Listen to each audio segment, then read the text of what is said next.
Episode 7 of Outer Range Season 2 starts with Cecilia and Royal heading out together, intent on finding Rebecca and Amy. Royal is happy to be with her and the pair discuss the whole. It doesn't make a lick of sense to him and he doesn't want to think of how many people have come through either. Whether this is Royal speaking or thoughts from our writing team that seems to be avoiding the big existential questions raised this season with time travel is anyone's guess. Elsewhere, Wayne rings Luke and warns that furious vengeance will be coming for his soul and poisonous heart. He's standing over Billy's corpse and he weeps for his youngest son. As far as he's concerned, the family legacy has gone up in flames, so it's perhaps fitting that he decides to burn the house down, deciding to be rid of everything. The Tillerson legacy is ending, at least for these two, and Wayne removes his shirt, allowing the flames to consume him. Well, that is until he hears something outside that is akin to a calling, so he heads out and demands to know the truth, screaming at the heavens. Wayne walks all the way to the hole on the west pasture. He demands to know what his purpose is and eventually decides to jump in, and that is the last we see of him this season. In the past, a young Royal and Perry continue to talk, with Royal making a big decision, pushing Perry back into the hole. With his whereabouts unknown for now, it appears everyone is heading for the same destination, with a family reunion very much on the table. Perry though finds himself back on the ranch,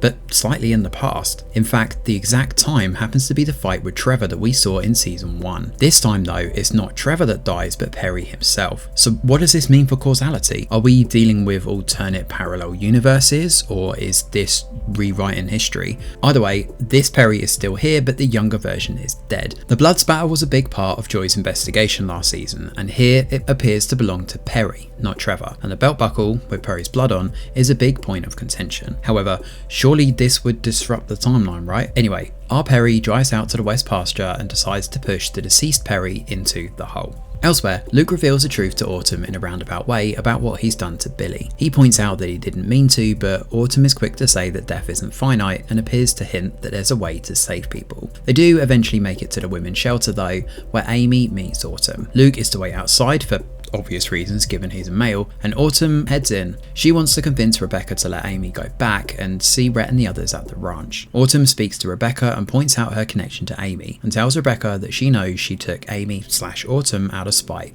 not love. As a result of this, and the threat of exposing everything and shattering Amy's perception of her, Rebecca concedes. She goes to pack her things, but before Amy leaves, Autumn wipes Rebecca's mouth with some of the mineral, and it absorbs into her skin, leaving her with frightening visions. With Amy now with Autumn and Luke, they drive off together. Elsewhere, Royal and Cece make it to Four Wing and learn that Amy has already gone.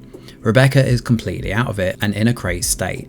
She keeps mumbling that Amy is a gift for time. Cece rings Autumn and asks her to bring Amy back rather than throwing her into the hole. Royal does his best to try and threaten her, but it doesn't seem to work. Royal phones Joy and asks for her help, needing her to go alone and stop the pair. She needs to do whatever she can to stop them. That's probably just as well, given Joy is actually parked outside Shelton Cape, with murderous intentions given the look in her eyes. Rhett meets with Nia, who hands over the bullet. The land isn't part of the bail, but Rhett agrees to be a good son in exchange for a lot of money. He can't promise anything, but given what's at play here, Nia agrees as she's stuck in a corner. This actually works in the Abbott Ranch's favour, but while he works the system, so too does Maria in a very different way. She begins to stash banknotes down her bra behind the counter, but it's a risky game and she's bound to get caught sooner or later. Joy shows up at the hole, shoots the tyres on Luke's car as they approach and stops them. Joy immediately knocks out Luke when he confronts her and demands Autumn come out of the car.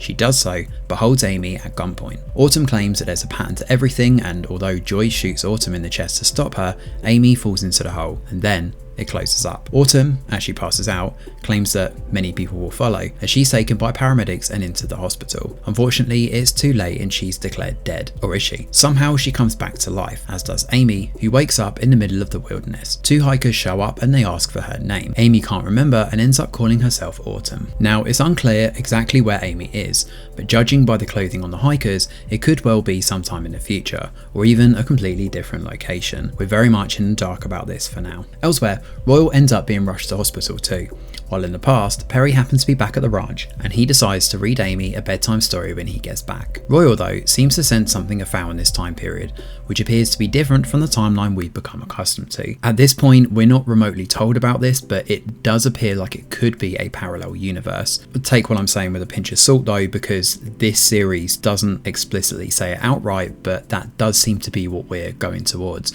There are inconsistencies with parts of these episodes where characters aren't quite remembering things the way they should, i.e. in episode 4 with young Royal and Joy, but again, we'll have to wait and see with this one. Anyway, back in hospital, Royal appears to be dreaming as he leaves the house and finds everyone outside waiting for him. "Time is a river, Royal. This is your destiny," Cece tells him, and as everyone else joins in, he suddenly awakens in hospital. He tells Cece that everything's going to be fine and wraps his arms around her. However, in his vision before he woke up, Autumn actually approached, ominously telling him that this is just the beginning, and that is agonisingly where the finale of Outer Range Season 2 comes to an end. This season has been quite slow, but it's also opened up a lot of questions about where Outer Range is going and what's happening in the story. As always, do let us know your theories in the comments.